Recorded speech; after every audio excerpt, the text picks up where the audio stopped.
And Frank and Jackie, great to see you on today. Thanks for coming.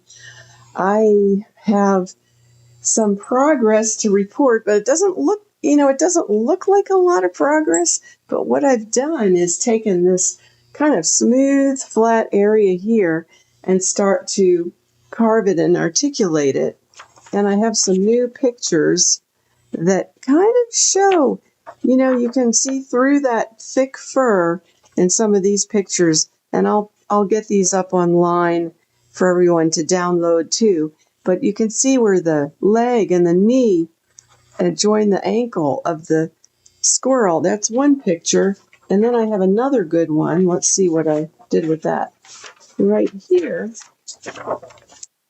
And you can see the way that the leg goes from, this would be like an ankle here, and it goes up to the knee, and then comes and joins at this area, which is your hip. And then all this is furry, fuzzy tail attachment. So it's hidden underneath all that fur. And I don't know if I can get a good lighting on this, so I can, let's get it off the napkin. I didn't want it to stick to the napkin so much. But all of that will be articulated. But right now it's almost overemphasized, so I can show you how the body would look. And then I just started putting together the little feet. And we're probably going to have a little bit of a base on this too, which I'll do. Mark, good morning. I'll do that base more next week. So I think I got here just in time today. Let's see if my other camera's working. I might have to fix it because I was so just busy this morning. Oh, no, it's working. Okay. Sometimes, I don't know why. Sometimes it's working and sometimes I have to reset it. That won't happen with my new camera, but there's a good view. I guess I can get that more close so you can see what I'm talking about. So, it was all flat here before going all the way down, and that now is articulated and almost overemphasized at this point in time. Again, I'm just going to show you close some of these pictures. This is a gray squirrel. This is not a Kaibab squirrel. And then the other good picture I have, by the way, they are so similar. The big difference is the tail, the coloration, and the tufts on the ears. The Albert squirrel would be a better choice, but it's real hard to find so many pictures of the Albert squirrel. And let me just change views for a minute. I found a really great link over here that has so many pictures, mostly gray squirrels.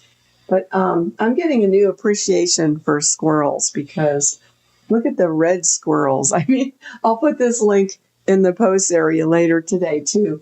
The red squirrels are gorgeous. And so there's a lot, if you're into squirrels, there's a lot of possibilities here. So I'm going to show you what I've been working on and what I'm trying to articulate, especially the feet. I don't know. Once I was in Vermont, and I remember seeing red squirrels there, and that was in Woodstock, Vermont. That was pretty cool. So, but to see these Kaibab squirrels at the Grand Canyon, let me get my little keyboard out of the way. One of the things I want to do also with my new studio is get a better kind of background. So now you can see the silhouette, whereas it's kind of blending into what I have here. Okay, so after articulating that down, I'm just going to work on these feet a little bit. Let me put my little keyboard over here. You have a lot of all black squirrels. Okay, the melanistic form, they are really cool. And I was living in Michigan once a long time ago, and I remember seeing the melanistic form. Let's see if they have one here, because here it is. These are a type of gray squirrel. Can you see it back there? And it just says, the race of melanistic gray squirrels. They're so beautiful. They really are. They're so cute. So now I'm going to work on this a little bit today because I wanted to kind of get these feet done. But next time, we're going to start to work on the tail, which is a major challenge. I mean, I can even start it a little bit today because I have some ideas of how I want to do it. None of this is very refined. I'm kind of rushing through it because I want to just show the basics. I mean, to bear with me on the super detailing of this. So my idea is to kind of create, the standalone videos that end with the completely finished version of these sculptures. I'm using a little loop tool. Let me switch to the other view. Oop, come on, there we go. And what am I looking at? You're probably asking. One of the things I notice on all the squirrels is, let me get the right picture out here. The feet, here we go, have this toe that comes off at an angle. It almost always comes off on every picture where I can fully see the toes. So I think that's pretty interesting. I use my little stick tool. I love a little stick tool because it's soft and it doesn't overcut anything. You can just kind of go. So the little toe almost always comes out like that. And these toes, they kind of go down from almost like a knuckle here. And you don't want to lose that division. So this is how you have to do it. It's slow. It's very slow and tedious. It's tedious, but it's also very satisfying. Okay, so now you're just doing this for your own hobby, and you're enjoying the process, hopefully. And to say it's tedious, it's like people who want to build a model. Tim got a few of these very complex models, and yeah, they have a kit, but you have to build everything, and it's like, oh my gosh, so complicated. Some of the tiny little pieces, in order to be true, on a scale, you're still trying to be true to some, I don't know, like a ship or an aircraft carrier or a wagon. He did a wagon train. I mean, it is almost insane to see what the detail work is on that. It takes long hours of concentration, but it's a rewarding pastime. And so you can see this would have to go pretty slowly to do it well. And you have to keep looking. And at the end, there's this nail. So I'm not going to totally take up the time with this right now, because I do want to talk about the tail, because I'll get started with that in earnest next time. But like a lot of people are asking me, what in the heck? How are you going to do the tail? And I have some ideas. I have some ideas that may or may not work, so we'll find out. But I don't want to do what the very typical that I see, just a solid, we're still trying to create an illusion of fur in clay. And I don't want a solid blob here at all. And I don't just want to have a thing that curls up. I'm going to make it curl up and over that looks like, oh, and I just put some striations, some marks in it, and it makes the fur. No. I want to have the feeling, and let me switch to the other picture here. This is a good example. I wish I could close up on this, but there's an albino squirrel there. And so the tail, it's not super full, but you can kind of, because it's albino and there's no ticking of colors in that tail. Same with the melanistic, the black one. You can kind of see that, okay, it has an overall form, but look at the tufts coming out as it turns. That's what we're going to try to achieve without being too crazy. I mean, these are going to be little separate parts that I'm going to try to integrate to create the lightness and fluffiness of that tail, rather than, there's like, people would do the tail like, I want to do a small scale tail here right now, like this. Let's go close for a minute. You would do, say you're doing a tail and you want to have it come around like that, and you would just, it's very soft right now, I almost can't work with this, but just to give you an idea, a lot of people would just create the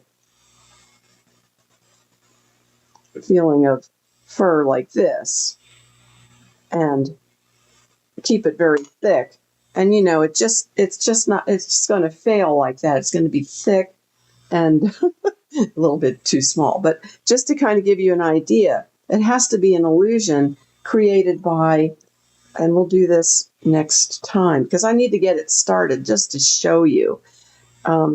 There's going to be pieces that come out and over to some degree to give a sense of lightness to the whole thing.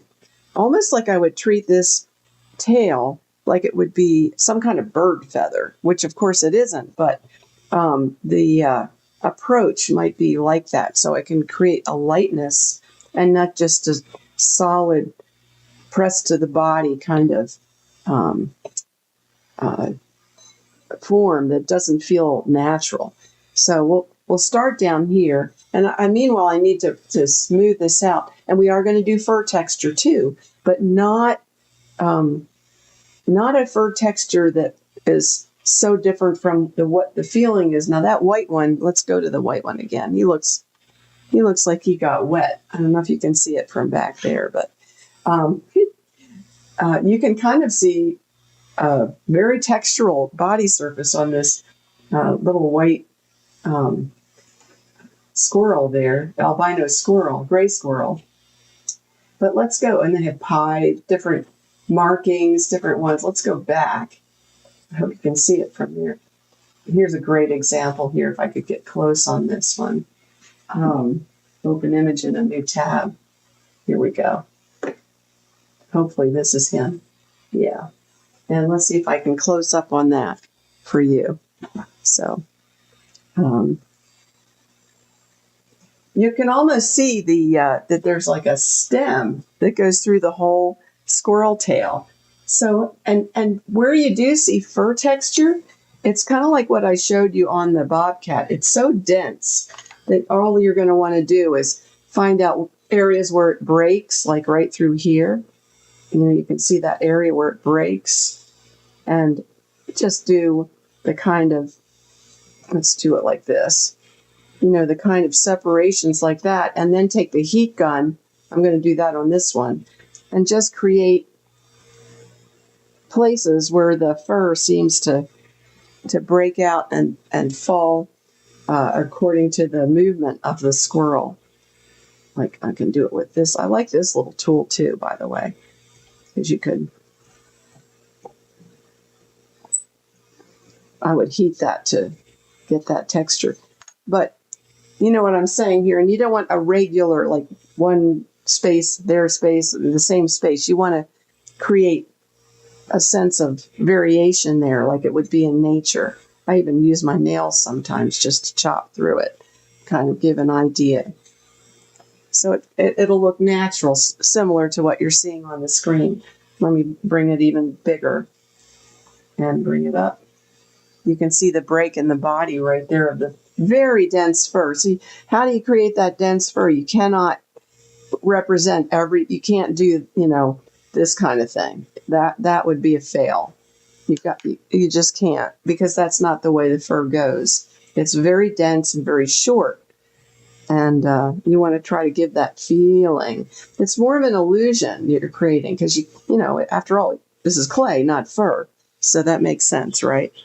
So what I'm going to do, and before I leave, is I'm going to lay the tail down. I'm going to measure it, have a little pattern on the board, and lay it down to get it started. And then we won't actually do it on the squirrel until it's almost done. So we'll get to see that total effect, and then we'll do a base. That'll be fun. So a lot of mushrooms are coming. I don't know. Maybe not. We don't need too many mushrooms, but wood and mushrooms. So, okay. So thank you very much for coming on today. And I hope you got some new ideas, and we'll see you on Friday morning, right? Bye.